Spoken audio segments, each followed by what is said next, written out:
আসসালামু আলাইকুম, কেমন আছেন সবাই? আশা করি সবাই অনেক ভালো আছেন।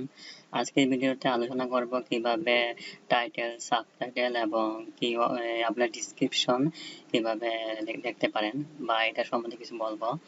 তো কেডিপি তে টাইটেল, ডিসক্রিপশন বা সাবটাইটেল এটা অনেক গুরুত্বপূর্ণ। এগুলা ভালোভাবে দিতে পারলে আপনার বই অনেক ভালোভাবে সেল হবে।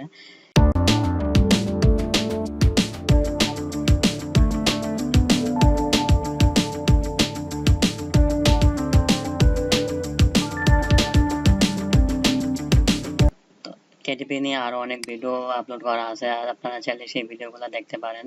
কেডিপি কি, কিভাবে বুক আপলোড দিতে হয়, কভার আপলোড দিতে হয়, আপনার ইন্ট্রোটা মেক করতে হয়, কভার মেক করতে হয়। আপনার কেডিপি নিয়ে একটু যে সবকিছু ভিডিও দেওয়া আছে, তাছাড়া শাটার স্ট্রোক, তারপরে ক্রিয়েটিভ রেপ্লিকা, এগুলা নিয়ে অনেক ভিডিও দেওয়া আছে। আমি চাইতেছি পেসিভ মার্কেটে যতগুলো মার্কেট আছে সবগুলো মার্কেটে আপনাদের সাথে আলোচনা করার জন্য, এবং ডিজাইন রিলেটেড অনেক ভিডিও দেব। তো আপনারা যদি সেই ভিডিওগুলো পেতে চান তো সাবস্ক্রাইব করে পাশে বেল আইকনটি অল করে রাখবেন, তাহলে আমি যখন নতুন ভিডিও পাবো তখন আপনারা সাথে সাথে সেই নোটিফিকেশন পাবেন। তো চলুন কথা না বাড়িয়ে শুরু করা যাক। এই যে বুক টাইটেলটা আপনি কোনটা দিবেন, এবং এই যে সাবটাইটেল, বুক টাইটেলের পর সাবটাইটেল তারপর আছে ডিসক্রিপশন, এগুলা নিয়ে মূলত আলোচনা করব। তো প্রথমে আলোচনা করি টাইটেল। আপনি টাইটেলটা কি লিখবেন? একটা বই আপলোড করতে যাবেন তো টাইটেল কি দিবেন? আপনি যখন বই আপলোড করবেন বা বই ডিজাইন করবেন তখন তো আপনি একটা বইয়ের নাম দিবেন, যেমন ফ্লাওয়ার বা ফ্লাওয়ার কালারিং বুক বা ফ্লাওয়ার অ্যাক্টিভিটি বুক, বা অ্যানিমেল কালারিং বুক বা নোটবুক, জার্নাল, যেই বই আপলোড দেন কেন বইয়ের উপরে যে নামটা থাকবে সেই নামটাই হলো আপনার টাইটেল। সেই নামটা আপনি টাইটেল দিয়ে দেবেন, হুবহু যে কভারে যে নামটা লেখা থাকবে সেই নামটাই আপনি টাইটেল দিয়ে দেবেন। তো উদাহরণস্বরূপ আমি অ্যামাজনে গিয়ে একটা বই আপনাকে দেখাই দিতেছি যে কোনটা টাইটেল এবং কোনটা সাবটাইটেল দিবেন। তো আমরা অ্যামাজনে আসলাম, অ্যামাজনে আসলে যে কোনো একটা বই ওপেন করি।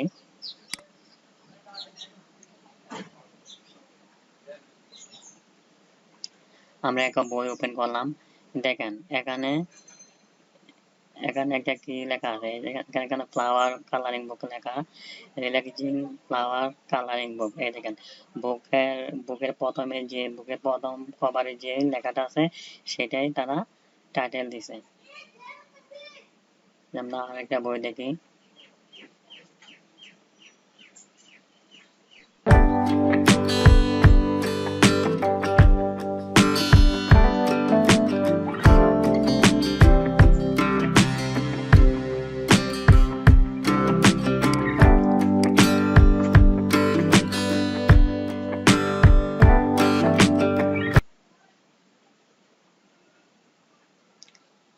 এই দেখেন এখানে আছে লার্জ প্রিন্ট অ্যাডাল্ট কালারিং বুক, এই লেখাটাই বুক কভারে লেখা আছে। তো এটাই তারা এই যে এতটুকু পর্যন্ত আপনার বুকটাকে লিখে, এই যে এই চিহ্নটা, এই চিহ্নটার প্রথমে যে লেখাটা থাকবে সেটা হচ্ছে আপনার বুক টাইটেল।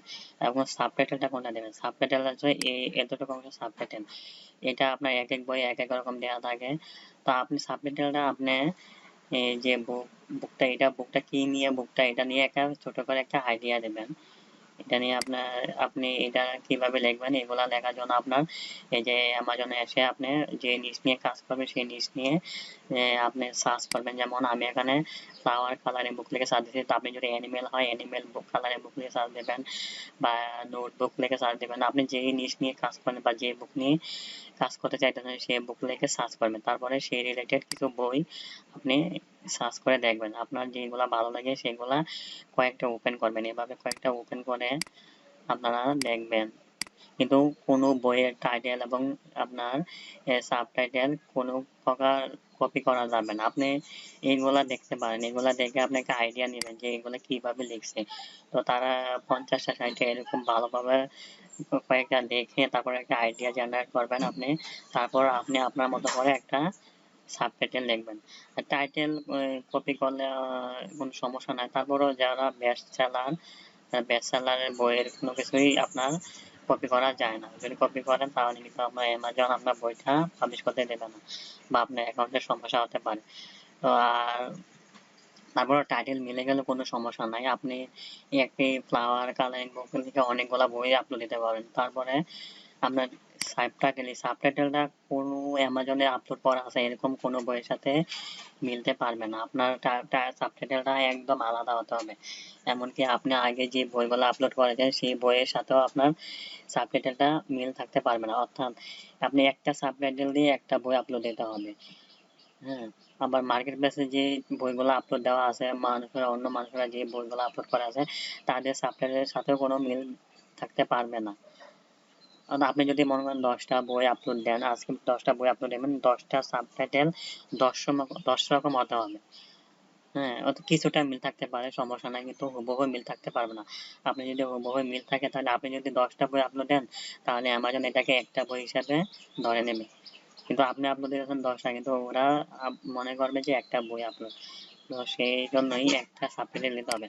আর সাবটাইটেলটা হিজিবিজি করা যাবে না, আপনার সলিড যে কথাটা, মানে অল্প কথাতেই যেন বোঝাতে পারেন, আপনি আপনার বইটা সম্বন্ধে কিছু একটা ধারণা দিবেন, সেই ধারণা অনুযায়ী একটা সাবটাইটেল লিখবেন।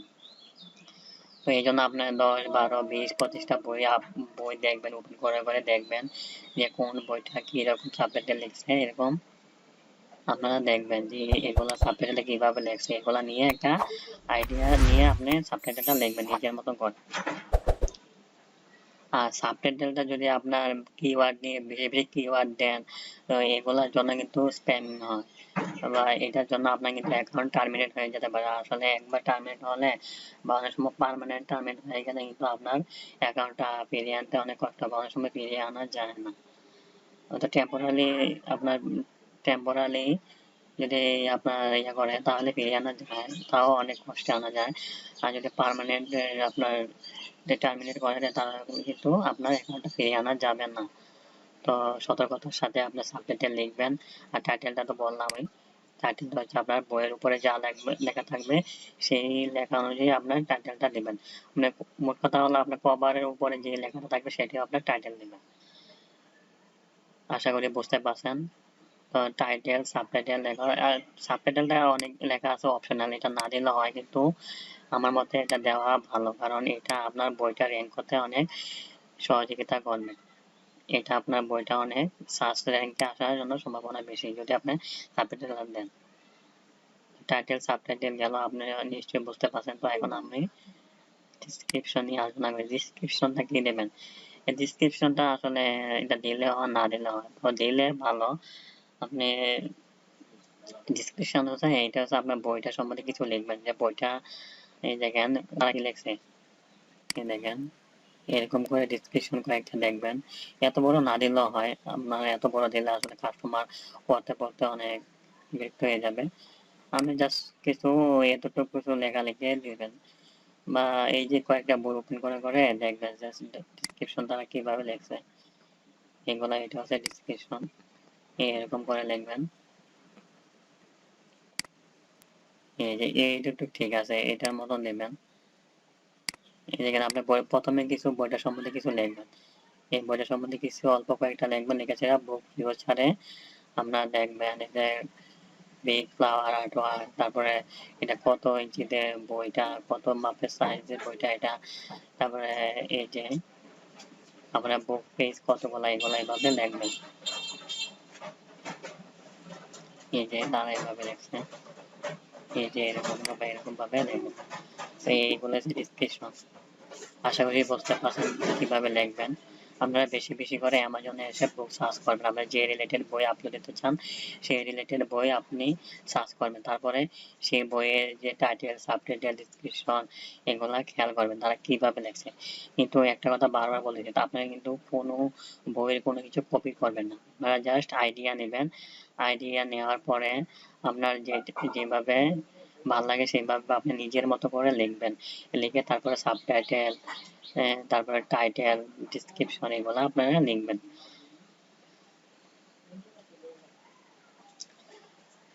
তো আশা করি সবাই বুঝতে পারছেন। যদি আমার ভিডিওটা ভালো লাগে আমার চ্যানেলটা সাবস্ক্রাইব করবেন। আর এখানে আমার ফেসবুক গ্রুপ এবং পেজ দেওয়া আছে, আপনারা সেই ফেসবুক পেজ এবং গ্রুপে আপনারা লাইক কমেন্ট করবেন বা জয়েন হয়ে আপনার কোনো যদি প্রশ্ন থাকে সেই প্রশ্নগুলো আপনার পেজে দিতে পারেন ইনবক্সে, অথবা আমার গ্রুপে পোস্ট করতে পারেন। আমি আমার সুবিধা মতো আমি আপনাকে উত্তর দিয়ে দেবো ইনশাল্লাহ। আর এখানে আমার অনেকগুলো ভিডিও দেওয়া আছে কেডিপি নিয়ে, তারপরে শাটারস্ট্রোক, কেটিপি এগুলা দেখতে পারেন।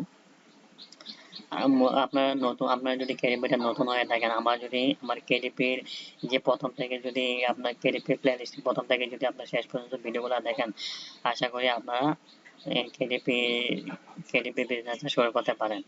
একজন নতুনের জন্য যে সহযোগিতা দরকার সেই অনুযায়ী আমি ভিডিও দিয়ে রাখছি, আরো ভিডিও দেবো ইনশাল্লাহ। কোনো টেনশন নাই, আমি ইনশাল্লাহ আরো ভিডিও দেবো। তো ভালো থাকবেন সবাই, আল্লাহ হাফেজ।